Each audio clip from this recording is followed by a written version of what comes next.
Mga kabayan, matapos sampahan ng kaso sa ombudsman, pinatalsik naman sa pwesto o sinuspindi ng 6 na buwan itong si Bamban-Tarlac Mayor Alice Goo at 2 pa niyang kasamahan sa munisipyo. Kasunod yan ang inihaing reklamong administratibo ng DILG kaugnay sa iligal na operasyon ng Pogo sa Tarlac na sinalakay noong Marso. Mismong si Goo raw ang nag-apply ng clearance para maipatayo ang mga gusali sa land developer na siya mismo ang presidente. Dahil dito dismayado ang mga residente ng Bamban-Tarlac, partikular ang mga senior citizen na tinutulungan ng alkalde. Sa isang bidyong ibinahagi sa social media, tila naging emosyonal ang mga senior citizen dahil sa mga di umano ay kabutihan at katapatan sa serbisyo ng kanilang pinuno na si Mayor Alice Goo. Tandaan po lagi, pag may kailangan po kayo, meron po ako ng tulong po sa inyo, lapitan nyo lang po ako, po kayong maniya. Kasi ako yung po na inuutusan ko ako. Diba? Sa bahay, inuutusan ko ako, diba? O, gano'n din po dito. O kung kayo mahiya, puntahan nyo lang po ako. Kung wala man po ako sa office, nandiyan po yung mga staff po natin, o kaya puntahan nyo yung lola ko, si Lola Agnes. Hindi na natutulog si Lola Agnes ko eh. Muli, senior citizens, mga lolo at mga lola, maraming salamat. At tandaan niyo po lagi, sama-sama po tayo sa pag-asenso po ng ating bayan. Thank you po.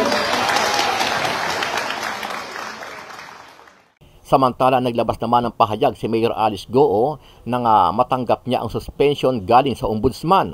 Sabi ni Goo ay ginagalang niya ang pasya ng ombudsman pero nanindigan siya na ilalaban niya ang kanyang kaso. Dagdag pa ng alkalde na inosente siya, walang kasalanan at tapat siya nga nagsiservisyo sa kanyang bayan at mamamayan. Sa kabila nito, ikinalulungkot daw ng alkalde ang mga masasakit at walang katotohanan na paratang sa kanya, lalo't hindi pa naman daw napapatunayan at umuusad pa ang investigasyon sa Senado at Kamara. Sa huli na nawagan ng alkalde sa kanyang mga taga-suporta na samahan siya sa kanyang laban at handa siyang ipagpatuloy ang kanyang advokasya na maglingkod at tumulong sa kanyang mga kababayan kahit sinuspindi siya ng ombudsman sa kanyang tungkulin bilang alkalde ng Bamban-Tarlac. Sa kaugnay na balita, naglabas naman ng pahayag si Senator Joel Villanueva sa naging desisyon ng ombudsman. Sabi ng senador, dapat na talagang ipahinto na ang operasyon ng lahat ng Pogo sa buong bansa dahil naniniwala siya na hindi lang kabuhayan ng mga Pinoy ang masisira kundi lalong magiging talamak ang sindikato sa bansa dahil sa mga abusadong mga dayuhan na nag-ooperate nito. Pumapasok na pati sa local government units. Imagine we had this situation right now, and I hope na we get to the bottom of this because this is not just a regular issue na nagkamali yung isang local government unit o dereliction of her duties na hindi bantayan yung kanyang jurisdiction. So this is also a call, and it gives a strong signal to local government units to look into their jurisdictions, na masabi natin na talagang ikaw ay tunay na lingkod bayan at ikaw ay hindi traidor dun sa sinumpa mong tungkulin na protektahan ang taong bayan in your areas. Samantala, dismayado at tila naisahan ni Mayor Alice Goo itong si Senator Win Gatchalian. Matatandaan na nanawagan si Gatchalian na magpa-DNA test itong si Mayor Goo at ang kanyang ina na si Amelia Leal. Pero umamin ang senador na mukhang hindi na ito mangyayari dahil sa nakalabas na ng bansa ang mag-asawa na mga magulang ni Goo at posibleng hindi na ito bumalik dahil sa pumutok na isyu. Yung citizenship ng ama niya, Filipino. Pero alam naman natin na Chinese citizen yung kanyang ama dahil nga sa passport. Kaya ang aking challenge, mag-DNA sila para tapos na yung haka-haka.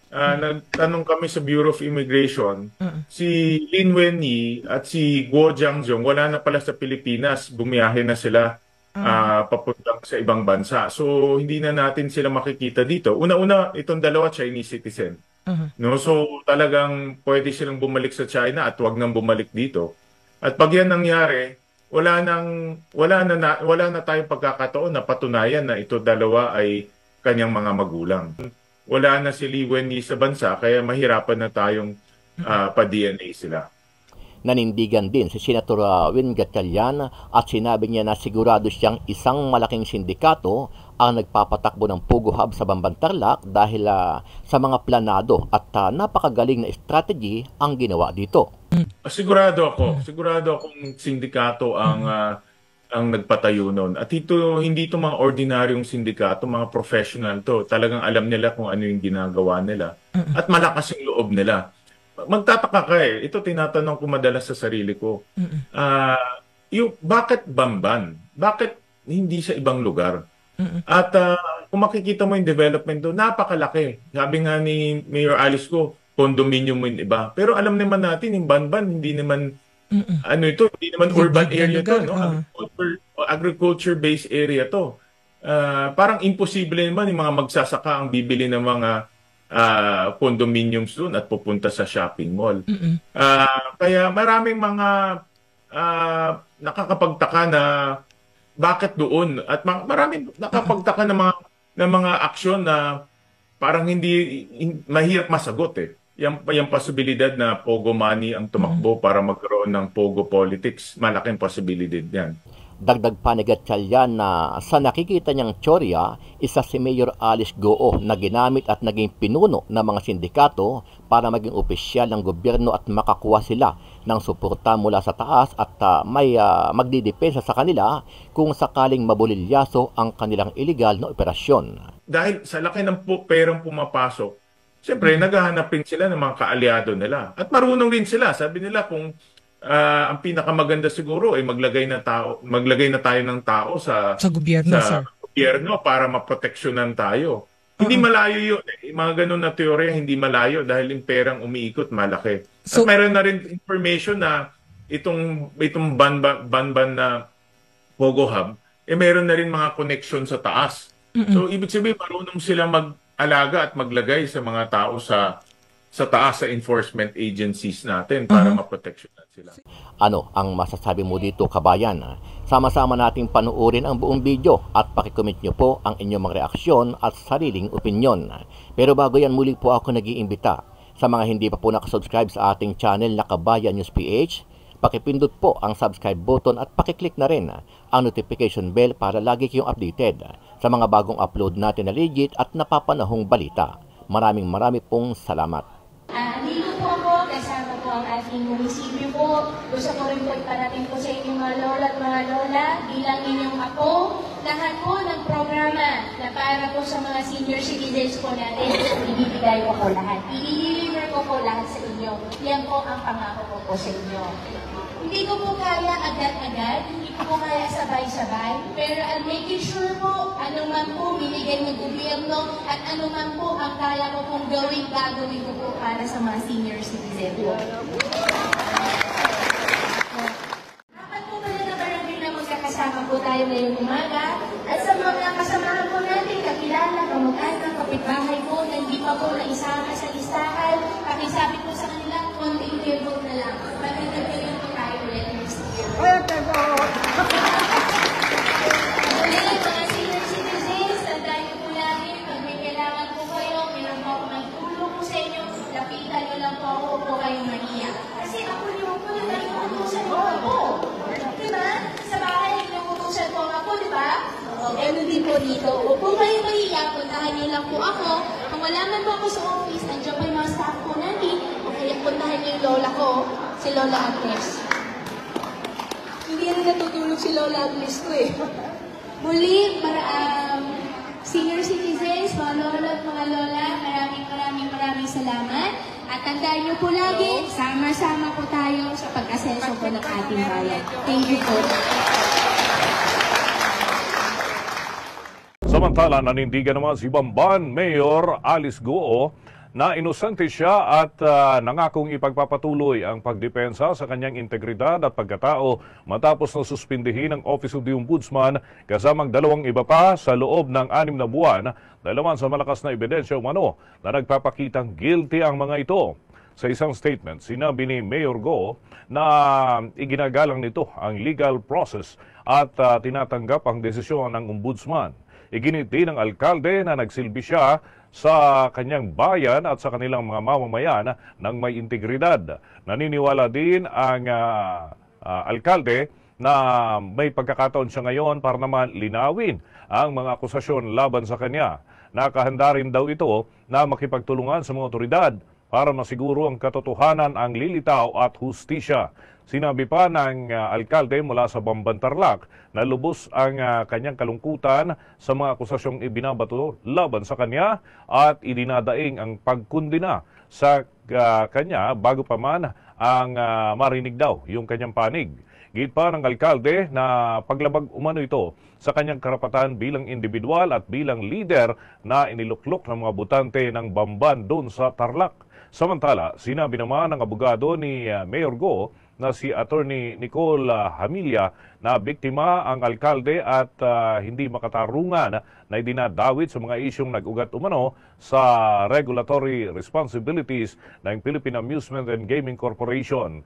Ipinaliwanag niya na ang pagbibigay ng business permit sa Philippine Offshore Gaming Operators Firm na Sun Yuan ay sumunod lamang sa umiiral ng mga proseso at protocol kabilang na ang sa Philippine Amusement and Gaming Corporation at ang kabiguan daw ni Mayor Go na agad na bawiin ang business permit ay alinsunod naman sa due process na kinakailangang sundin. Well, una sa lahat, we laud the efforts ng DILG and even our ombudsman. But again, we call on our government agencies to step up their game. Kasi to begin with, di ba, hindi na dapat nangyari ito.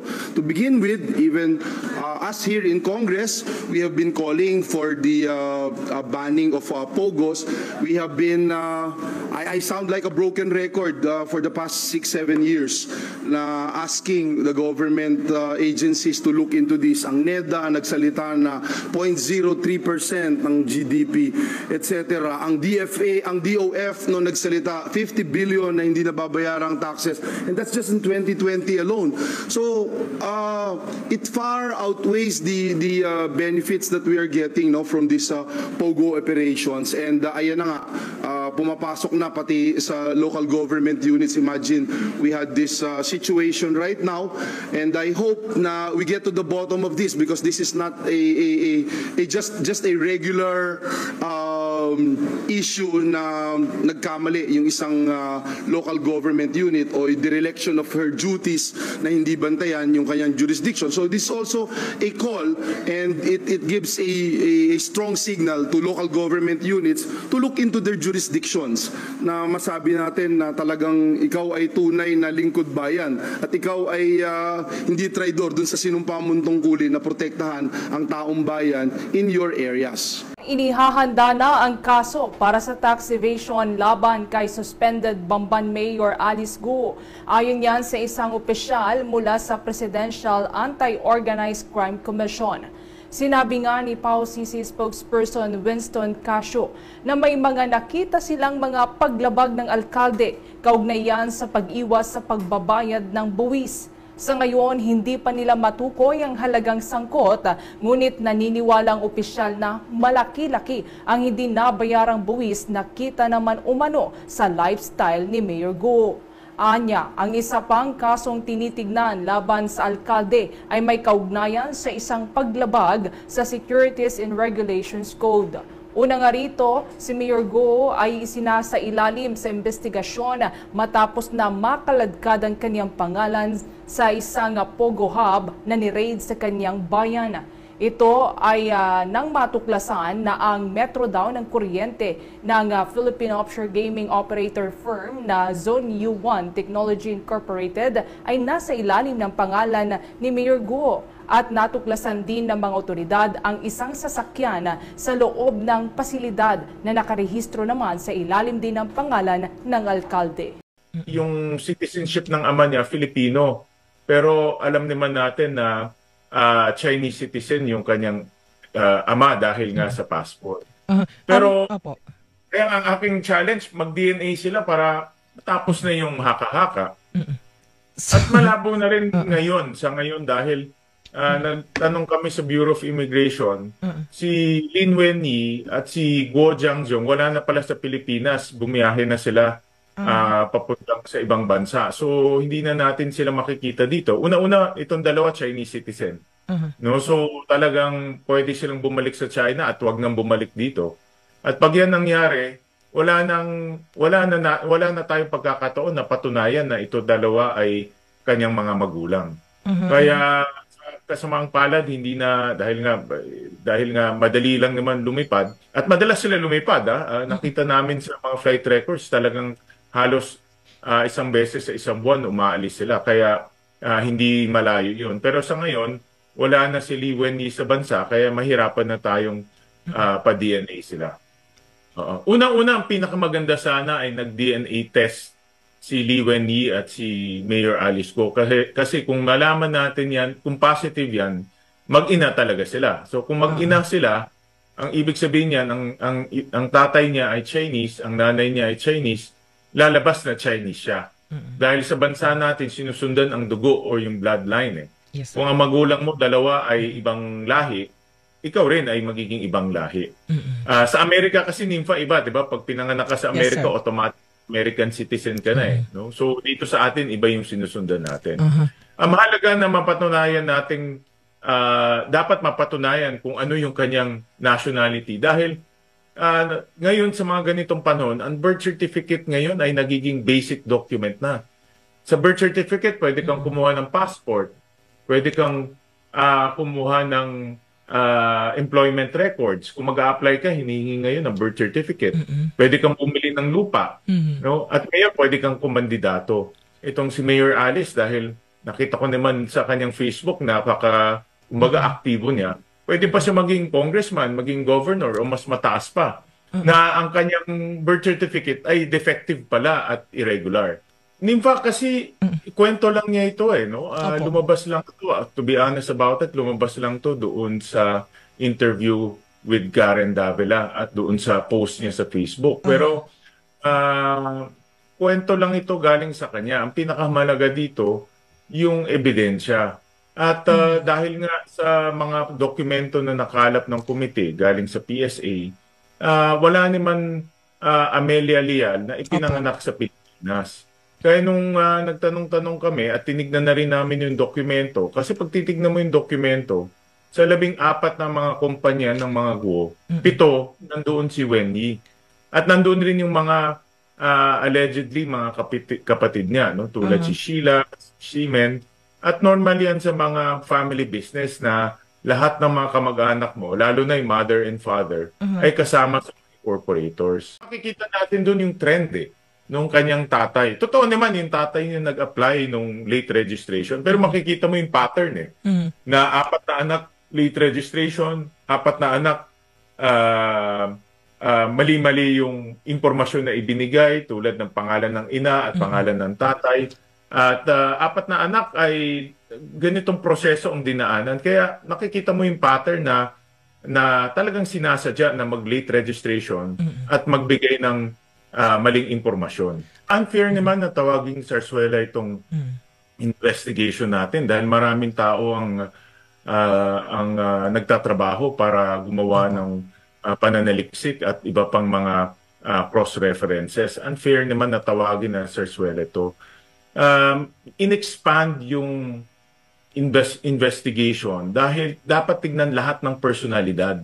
Kasi kung titignan mo lang yung Pogo at yung mga sangkot sa Pogo, mga foreigner to kagaya ng mga nahuli, mga taga Singapore, iba taga China, i-mastermind taga China.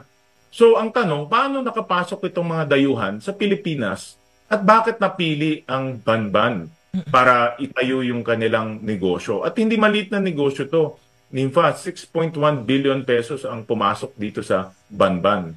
Kaya ang tanong, sino ang nagbukas ng pinto? Ang tawag ko nga enabler. Sino ang naging enabler? Sino ang nagbigay ng kumbaga ng direksyon dito sa mga dayuhan para makapasok? Yung dayuhan kasi hindi naman taga dito yan. Iba nakatakas na nga, baka bumalik na sa kanilang bansa. Pero merong mga tao na nagbigay ng ideya sa kanila. May mga tao na kumbaga binuksan yung pinto para sa kanila at nakapasok naman sila dito sa ating bansa. Kaya in-expand namin at ngayon nung in-expand yung investigation, nakita yung pangalan ni Mayor Alice Go, nakita rin yung pangalan nakita rin yung problema sa kanyang birth certificate. At dahil nagkaroon ng problema yung birth certificate niya, tinignan na rin pati yung sino ba gumawa ng birth certificate. Tatay niya yung gumawa nun.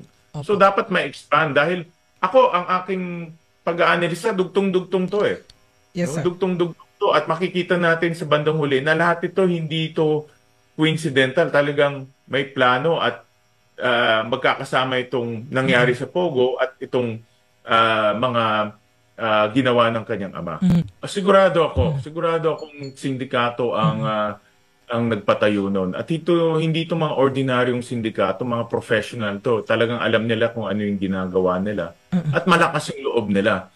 Magtataka ka eh. Ito tinatanong ko madalas sa sarili ko. Bakit Bamban? Bakit hindi sa ibang lugar? At kung makikita mo yung development doon, napakalaki. Sabi nga ni Mayor Alice Go, condominium mo yung iba. Pero alam naman natin, yung Banban, hindi naman, hindi naman urban area to, no? Agriculture-based area to. Parang imposible naman yung mga magsasaka ang bibili ng mga condominiums doon at pupunta sa shopping mall.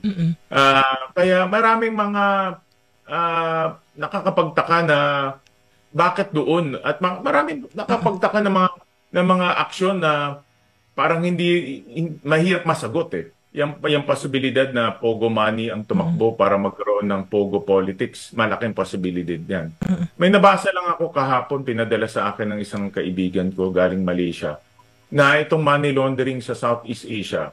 Dahil sa Macau, naghigpit ang Chinese government eh. Yung mga sindikato doon, hinigpitan talaga. So nagtakbuhan sila. Pumunta ngayon sa Pilipinas, sa Cambodia, sa Myanmar. At dahil sa Cambodia at Myanmar, alam naman natin ang sitwasyon doon pagdating sa politika medyo shaky.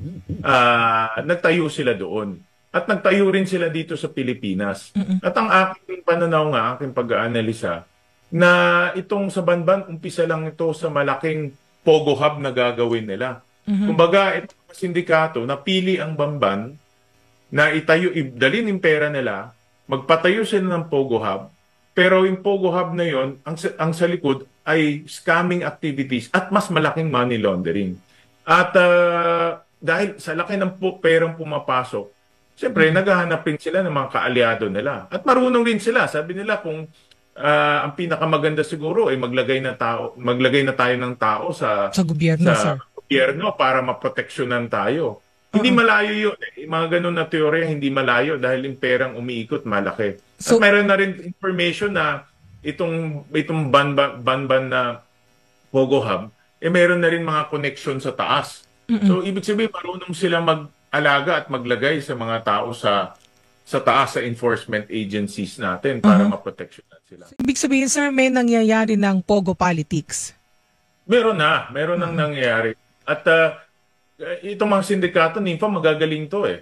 No, marunong din sila kung mga yung narco-politics, marunong sila maglagay sa mga enforcers. Ito marunong rin to. Lalo na ganong kalaking investment ang dinadala nila. Kaya ako naniniwala, pag binasa mo yung article, umpisa lang to eh. Magtutuloy-tuloy to, palalakihin nila doon. For all we know, ang next Pogo Hub ng Southeast Asia nandito sa Banban dahil may protection silang nakukuha.